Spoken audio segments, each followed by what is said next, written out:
Hello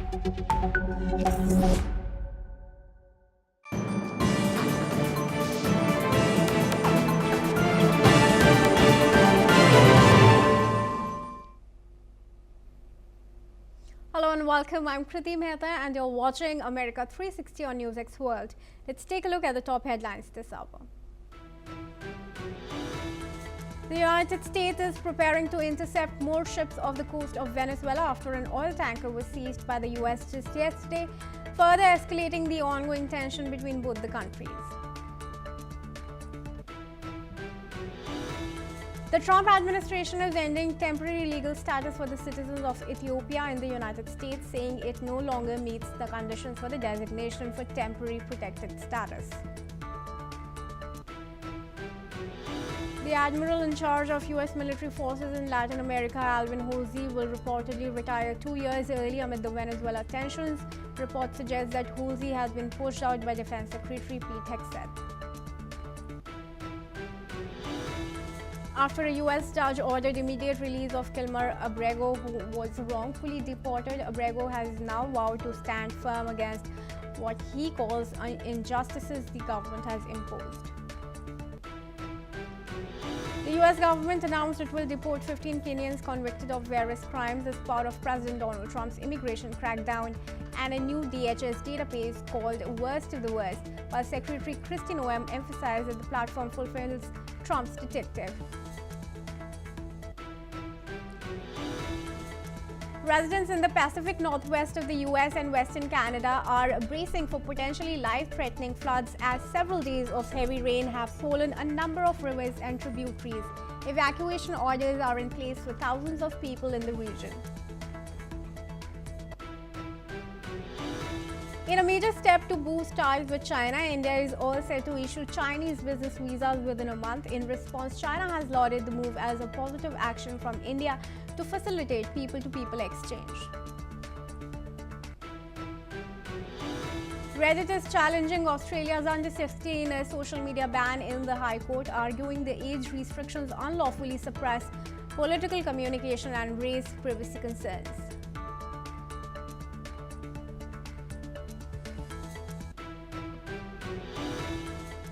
And let's start with the top story on America 360 viewers. The U.S. has imposed new sanctions on Thursday targeting 3 nephews of Venezuelan President Nicolas Maduro's wife, Celia Flores, as well as 6 oil tankers and shipping companies linked to the regime. The U.S. Treasury Department said the sanctions were aimed at entities involved in deceptive and unsafe shipping practices and fueling Maduro's corrupt narco-terrorist regime. These sanctions are part of a broader effort to increase pressure on Venezuela as tension rises following the recent seizure of a sanctioned oil tanker by U.S. authorities. The targeted individuals include Frankie Flores and Efrain Antonio Campo Flores, who were arrested in 2015 for attempting to orchestrate a drug deal. A third nephew, Carlos Eric Malpia Flores, was also sanctioned for alleged corruption linked to Venezuela's state oil company, PDVSA. The sanctions coincide with the U.S. President Donald Trump's intensifying campaign to oust Maduro and are part of a larger U.S. military buildup in the southern Caribbean. Experts warn that these actions could disrupt Venezuela's oil exports, forcing the country to offer deeper discounts to buyers or lose customers entirely. And joining me in this discussion now is Raymond Vickery, who's an international affairs expert and former U.S. Assistant Secretary of Commerce, joins us live from Washington, D.C. Thank you, Mr. Vickery. We do appreciate you taking time out to speak to us regularly here at NewsX World. Now, I'd request your comments on the latest move that's coming from Donald Trump. He's threatening to sanction the entire family. Does he have any right to do that to start with? Much for having me.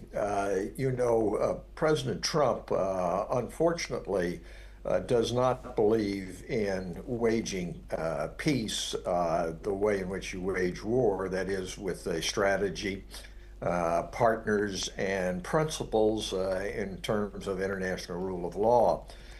His framework of action is really a throwback to the 19th century, in which nations around the world built empires. And his view seems to be that in regard to the Western Hemisphere, the United States has rights in terms of empire building. And he's shown this in his remarks about getting Greenland, about making Canada the 51st state, in regard to the Panama Canal and taking that back from Panama. And the actions against Venezuela are the latest in that line of thinking. He has renamed the Department of Defense the Department of War. And it is really very, very unclear under U.S. law that he has the authority to do what he is doing in regard to seizing ships. Seizing ships is generally considered an act of war. War is declaration of war. It really is the purview under our constitutional system of Congress. It's been bent many, many times now in the 20th and 21st century. But that is the way in which the Constitution and the law are written. But that doesn't seem to bother President Trump. And a real reckoning is going to be coming, it seems to me, constitutionally in the United States, much less in terms of international affairs, as to whether this whole approach is lawful, constitutional at all in the United States. And do you think these sanctions on, in fact, how much do you think these sanctions are going to help Machado in her cause? Well, the aim here, of course, is regime change. Yeah. It's not trying to impose sanctions for drug dealing or that. It is pure and simple to get it changed. Now, the problem is if you take these tactics to accomplish regime change, and then you put into place the Nobel Prize winner Machado, then she's going to be seen as a puppet of the United States. So the problem here again is President Trump taking a short-term transactional approach to international affairs. As I said earlier, you need a strategy, you need partners, you need principles, and you need to figure out, not just like a real estate deal, who's going to come out on top, but what the long run perspective is. So yes, in the short run, it could prompt regime change. That's the idea. But the longer term is not favorable to the United States, which since World War II has tried to be the leader in having a rules-based international order, which seems to be jettisoned by President Trump. All right. Thank you, Mr. Vickery, for your comment there. We also have some news coming on from Cuba in this regard, because Cuba's already strained energy situation faces further escalation disruption as the U.S. seizes an oil tanker carrying Venezuelan crude, exacerbating the island's oil supply crisis.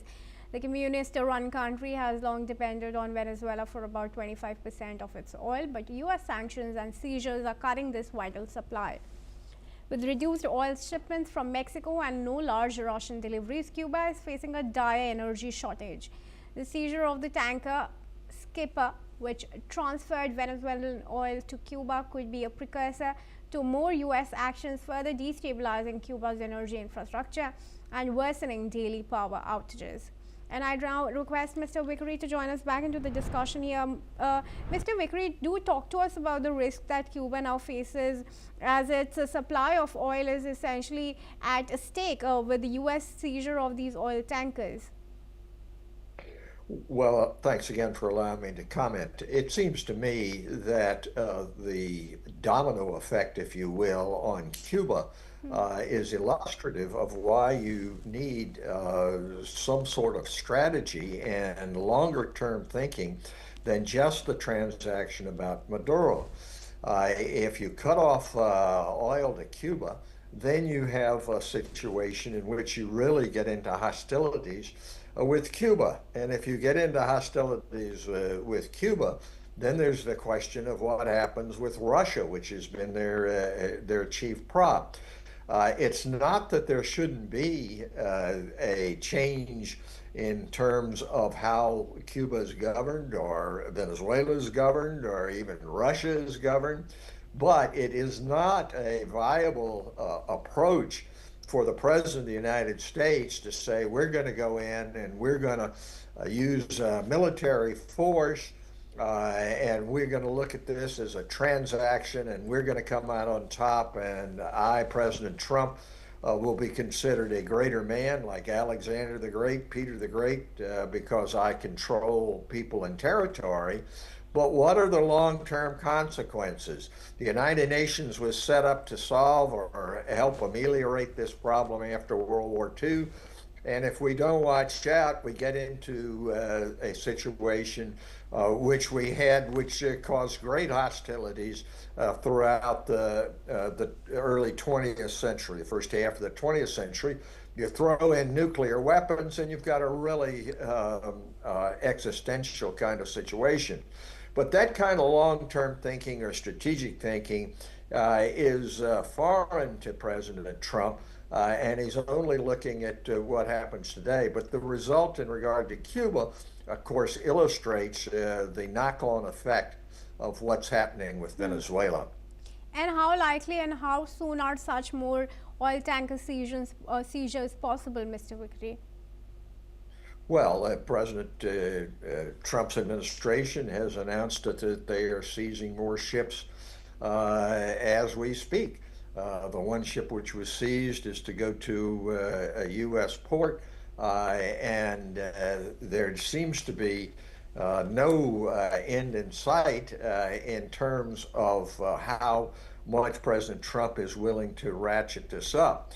And of course, this is at a time when he came into office saying that he was going to bring peace and stability.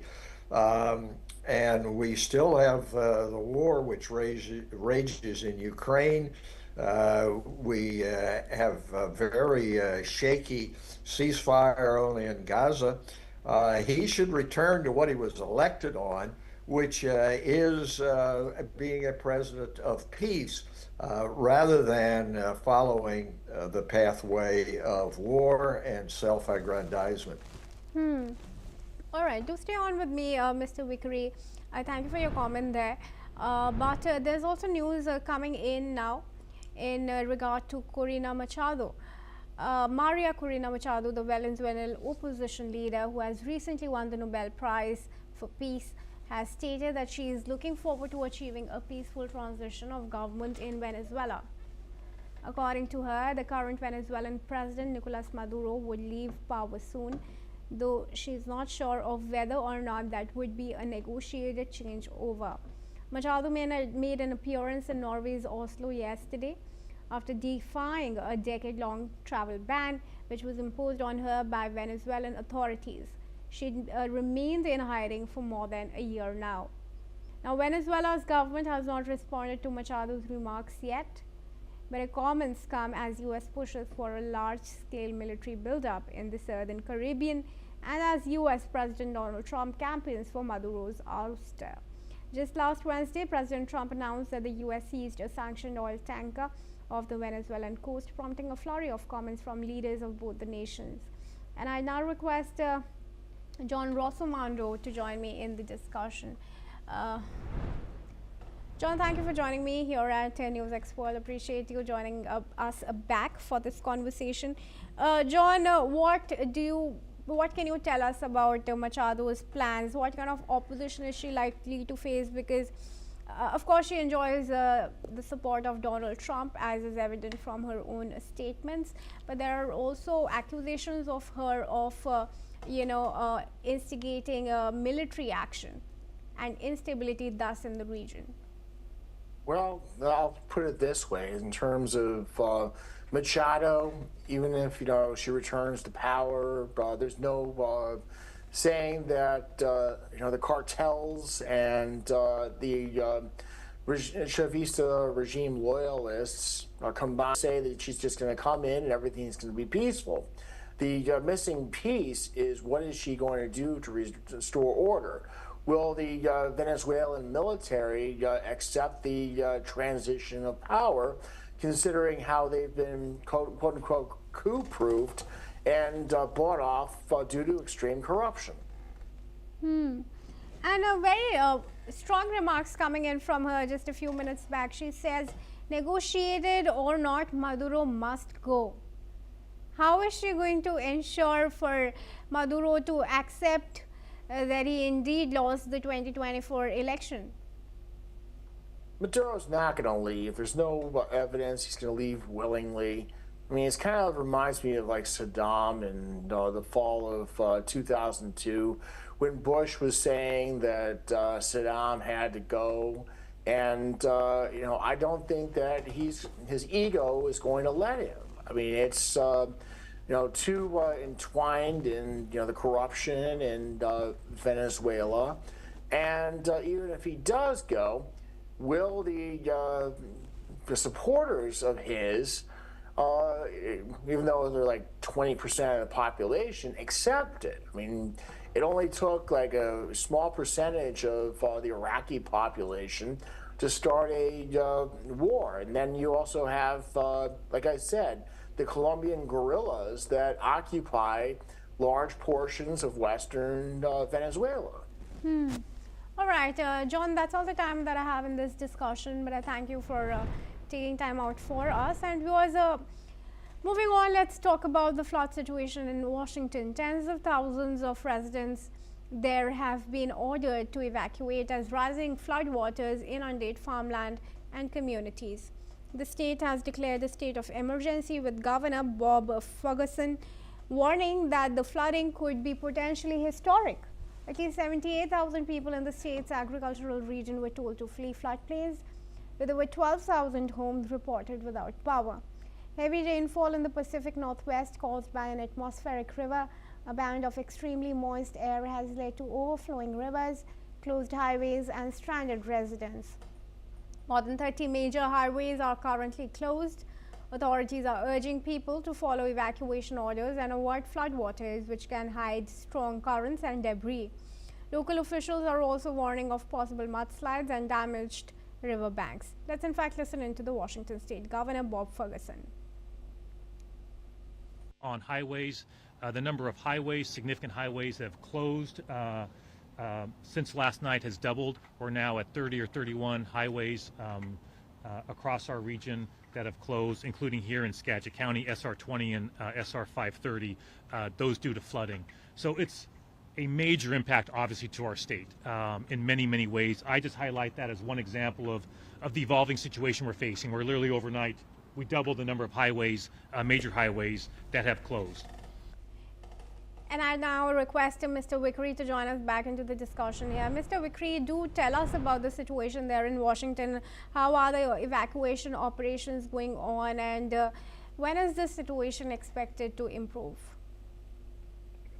Well, thanks for letting me comment on this as well. I think that there are two aspects to this story.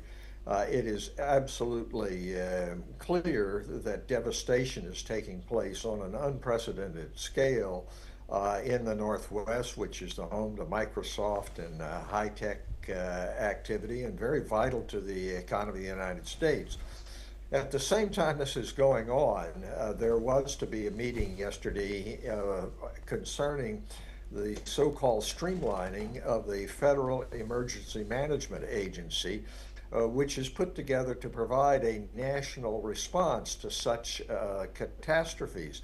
That meeting was canceled because it was scheduled in order to be able to cut down the size of it and supposedly transfer functions to the states. This is a completely unviable approach and is indicative of why you can't just operate willy-nilly in terms of trying to cut down the size of the federal government. The other aspect of this, which I think should be noted, is that of climate change. President Trump has denied that there is any human action causing climate change, calling it a hoax and so forth.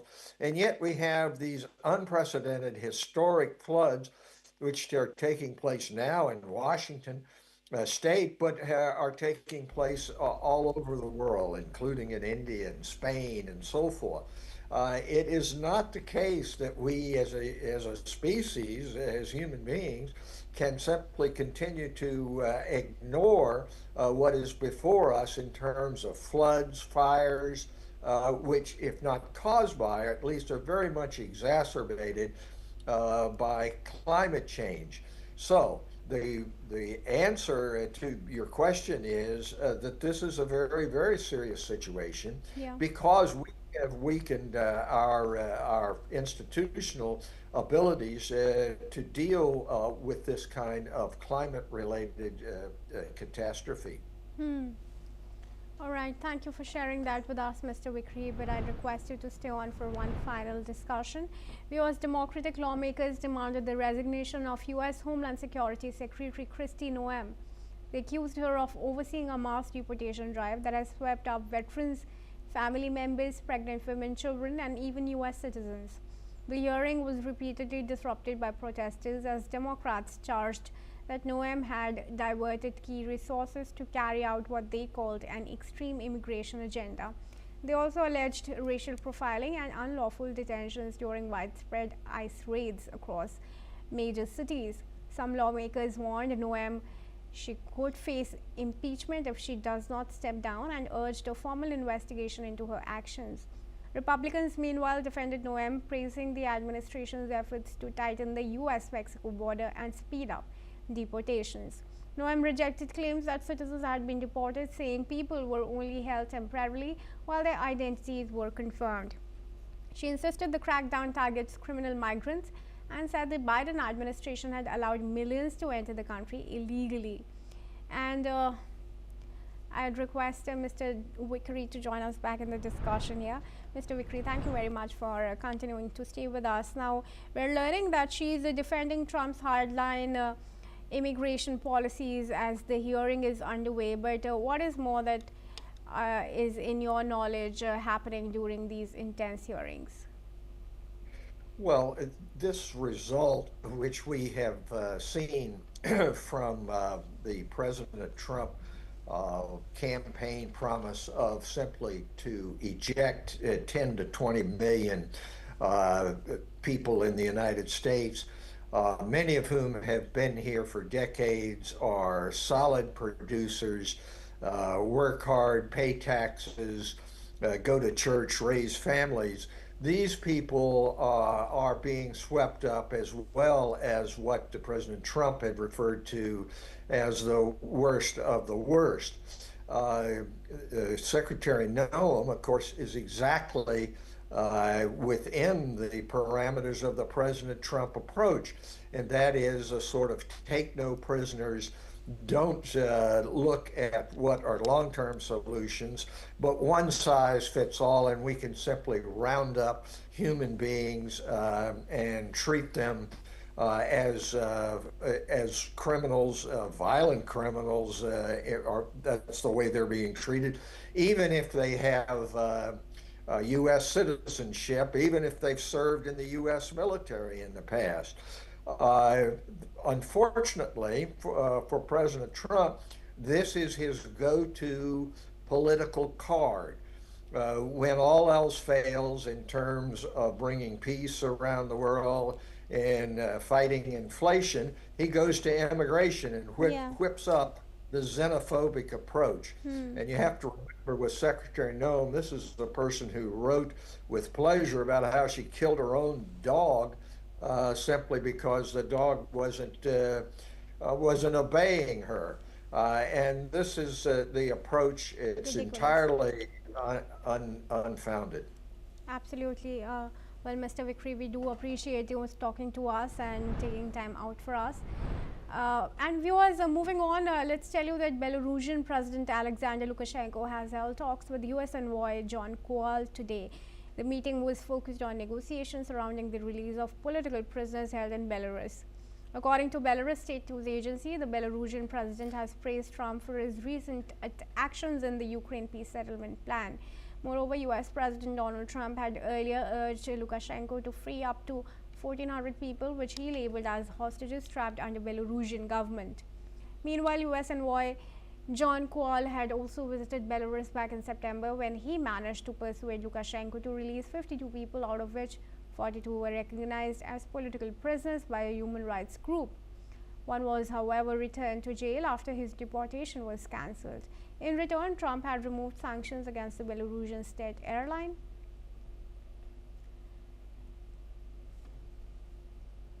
And now moving on, viewers, Elon Musk has signaled plans to soon seek a public stock listing of SpaceX, confirming a report that links the strategic shift to near terms needed for more capital. Musk, who is also the CEO of Tesla and other ventures, called an Ars Technica report accurate. The report detailed on how the controversial billionaire sees a public listing as a path to raising funds for building artificial intelligence data centers in space. However, Ars Technica has described Musk's shift towards an IPO as a major change in thinking, noting that he had long opposed taking SpaceX public. According to reports, SpaceX stands poised in 2026 or 2027 for a record-settling initial public offering, valuing the company at $1.5 trillion. Earlier, Musk had opposed an IPO for SpaceX for not enjoying the public scrutiny of Tesla and had feared that shareholder desires for financial return were not consistent with his ultimate goal of settling in Mars. And that's all the time that we have in America 360. But do keep watching NewsX World for all international news and updates.